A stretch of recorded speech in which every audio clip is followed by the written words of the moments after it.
실업률은 낮은데도 불구하고 적자가 GDP의 6에서 7%까지 폭발적으로 증가한 거예요.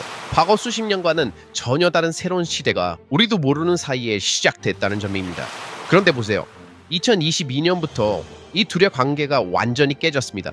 실질 금리가 급등해도 금값은 오히려 더 강하게 올랐고, 이건 뭔가 기존과는 다른 환경이 도래했다는 걸 보여줍니다. 지난 몇 년 동안 연준은 역사상 가장 강력한 긴축을 실행했고, 그 과정에서 몇몇 은행들이 무너질 정도였어요. 그럼에도 불구하고 금도, 비트코인도 오히려 폭등했습니다.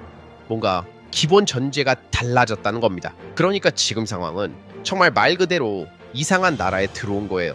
이게 바로 지금 우리가 맞이하고 있는 가장 커다란 구조적 전환점 중에 하나입니다. 아직도 우리 주변에 있는 많은 사람들은 이런 얘기들을 합니다. 야, 어차피 경제는 미국 연준이 다 컨트롤하는 거야. 연준이 마음먹으면 뭘 못하겠냐? 경기 안 좋을 땐 국가가 재정정책을 적극적으로 해야지. 돈을 풀어야지 돈이 돌지. 지금도 미국이 다 큰 그림 그리고 하는 거야. 이 달러 시스템이 무너지겠냐? 비트코인? 적당히 해. 나중에 처물리지 말고. 아마 많은 사람들은 아직도 미국이라는 초강대국의 힘과 달러의 파워로 뭐든 다 할 수 있고 다 해결하고 다 생각이 있으니까 이러고 있는 거다, 이런 마인드로 시간이 지나면서 점점 미친듯이 늘어나는 화폐 발행량과 유통량의 문제를 대수롭지 않게 생각합니다. 하지만 여러분, 아마 이번 영상을 보신 분들은 앞으로 왜 비트코이너들이, 비트백시들이 끊임없이 현재의 화폐 시스템이 망가졌고 현재로는 도저히 해결책이 없으며 유일한 대안이 비트코인이며 우리와 같은 개인들이 이 망가진 시스템 속에서 자신의 소중한 가족들과 자산을 지키고 오히려 기회로 삼을 수 있는지를 정확히 이해하게 되실 겁니다. 아직도 비트코인이 무엇인지 모르시는 분들, 긴가민가 하시는 분들, 의심하시는 분들, 이런 분들은 꼭 이번 영상을 보시기 바랍니다.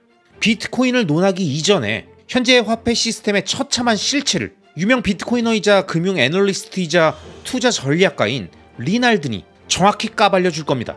자, 그럼 함께 보러 가시죠. 렛츠 고! Can everyone hear me okay? It's good? 다들 제 목소리 들리시죠?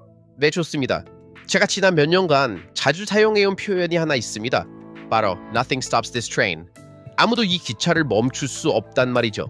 이 표현은 원래 드라마 브레이킹 배드에서 나왔던 대사예요. 이 드라마를 못 보신 분들을 위해서 간단히 설명드리자면, 한 화학 선생님이 암 진단을 받고 가족들을 위해 마약 제조에 손을 대게 되는 얘기예요. 처음엔 암 치료비를 벌기 위한 목적이었지만 병이 완치된 이후에도 그는 멈추지 못하죠.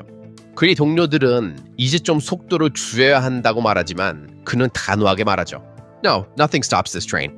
저는 이 표현을 지금 미국에서 벌어지고 있는 재정적자 문제를 설명하는 데 사용해왔습니다. 그리고 오늘 이 짧은 발표를 통해서 그게 정확히 무슨 뜻인지, 왜 중요한지, 그리고 왜 이 흐름이 멈출 수 없는지 설명드리겠습니다. 여긴 비트코인 컨퍼런스지만 우리가 놓치면 안 되는 더 거대한 세계가 있습니다. 바로 달러 시스템이죠. 이 비트코인과 달러 세계의 상호작용은 환율, 경제, 그리고 자산 투자 전반에 엄청난 영향을 미칩니다. 그럼 이제 본격적으로 프리젠테이션을 시작하겠습니다. 간단한 슬라이드도 있고 다소 복잡한 내용들도 있지만요. 중요한 부분은 제가 함께 짚어드릴게요. So this chart here shows two lines. 우선 이 차트를 봐주세요. 여기엔 두 개의 선이 나옵니다. 하나는 실업률, 또 다른 하나는 GDP 대비 연방 재정적자 비율입니다. 이 데이터는 수십 년 전까지 거슬러 올라갑니다. 역사적으로 보면 두 선은 거의 같은 움직임을 보여왔죠. 불황일 땐 실업률이 높고 적자도 늘어나죠. 경기가 좋을 땐 실업률이 낮고 적자도 줄어듭니다. 딱 한 번 예외가 있었다면 1960년대인데 베트남 전쟁 때문이었죠. 그 외에는 두 선이 거의 붙어갔습니다. 그런데 오른쪽을 보시면 제가 초록색 원으로 표시한 부분이 있습니다. 2017년 이후 실업률은 계속 줄어들고 있는데 재정적자는 거꾸로 계속 커지고 있죠. 실업률은 낮은데도 불구하고 적자가 GDP의 6에서 7%까지 폭발적으로 증가한 거예요. 이건 팬데믹 전후의 일입니다. 물론 코로나 때 급격히 증가하긴 했지만 그 전부터 이미 이런 흐름은 시작되고 있었습니다. 물론 제가 재정적자 문제를 처음 얘기한 사람은 아닙니다. 하지만 간주하고 싶은 건 과거 수십 년과는 전혀 다른 새로운 시대가 우리도 모르는 사이에 시작됐다는 점입니다. But the second main question is why does it matter? Why are we talking about it here at a Bitcoin conference? 그럼 이제 두 번째 질문입니다. 왜 재정적자가 중요할까요? 우린 왜 비트코인 컨퍼런스에서 이걸 얘기해야 하죠? 짧게 말하면 희소한 자산의 가격에 큰 영향을 주기 때문입니다. 여기 있는 차트를 보세요. 금색 선은 금의 가격, 검정색 선은 실질 금리를 나타냅니다. 역사적으로 이 둘은 아주 강한 상관관계를 보여왔습니다. 자, 혹시 실질 금리가 뭔지 생소하신 분들을 위해서 설명드리면요. 지금 보시는 이 그래프에서 말하는 실질 금리는 10년 만기 국채 수익률에서 소비자 물가 상승률, 즉 CPI를 뺀 수치를 말합니다. 그리고 왜 이 그래프가 중요하냐면요. 금과 미국 국채는 전 세계에서 가장 대표적인 준비 자산이기 때문입니다. 희소성과 신뢰 측면에서 서로 경쟁 관계에 있죠. 금은 매우 희소합니다. 공급량이 1에서 2% 정도밖에 안 늘어나니까요. 그런데 금을 보유한다고 해서 이자를 받는 것도 아니고 오히려 보관 비용이 들 수도 있습니다. 반면 미국 국채나 달러는 공급이 훨씬 빠르게 증가하죠. 하지만 그 대신 수익률을 제공합니다. 그러다 보니 인플레이션 대비 국채 수익률이 충분히 높아지면 원래 금에 투자하려던 사람들조차 국채로 돌아가게 됩니다. 하지만 반대로 수익률이 인플레이션보다 낮으면 어떤 일이 벌어질까요? 이럴 바엔 차라리 희소한 금을 들고 있지. 투자자들은 이렇게 판단하고 금으로 몰립니다. 실제로 이런 흐름은 역사적으로 아주 강한 상관관계를 보여줬습니다. 실질 금리가 낮아질수록 금값은 올라가는 경향이 있었죠.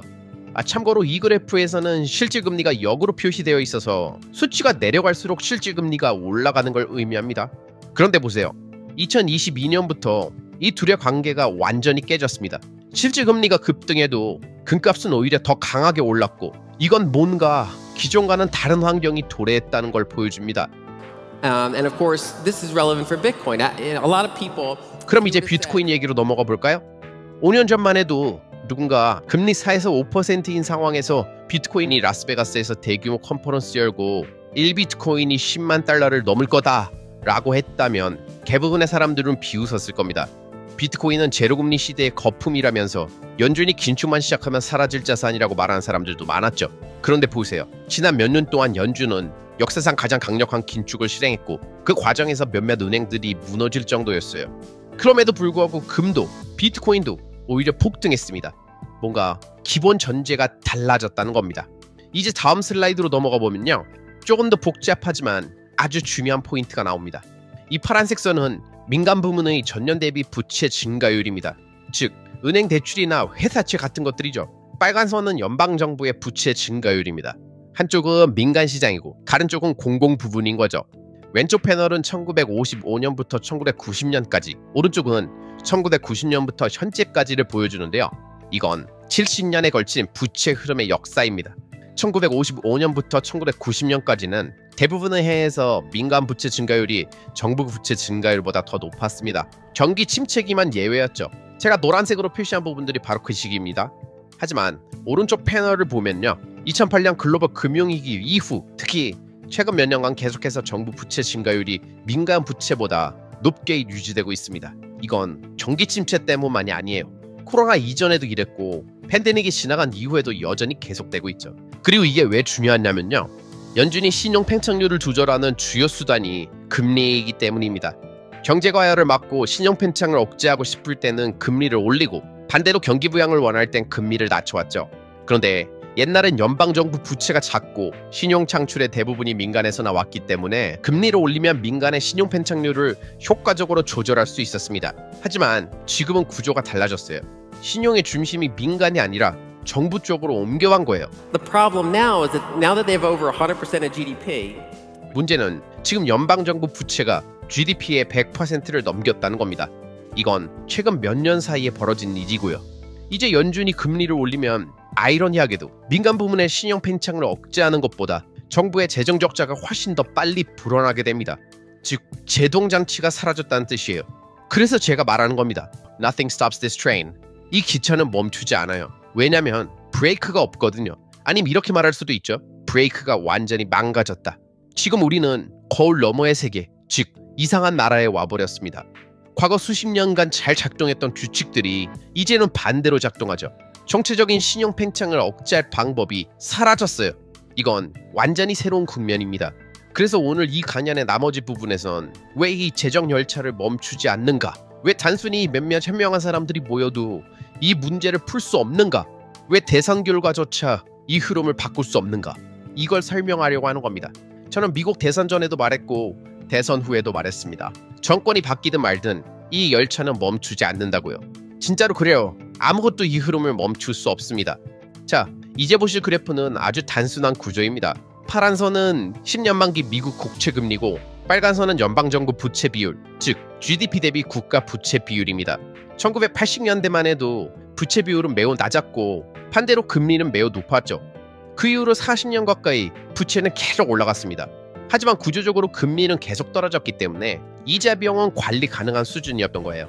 예를 들어 부채를 2배로 늘려도 이자율을 반으로 줄이면 전체 이자 부담은 그대로니까요.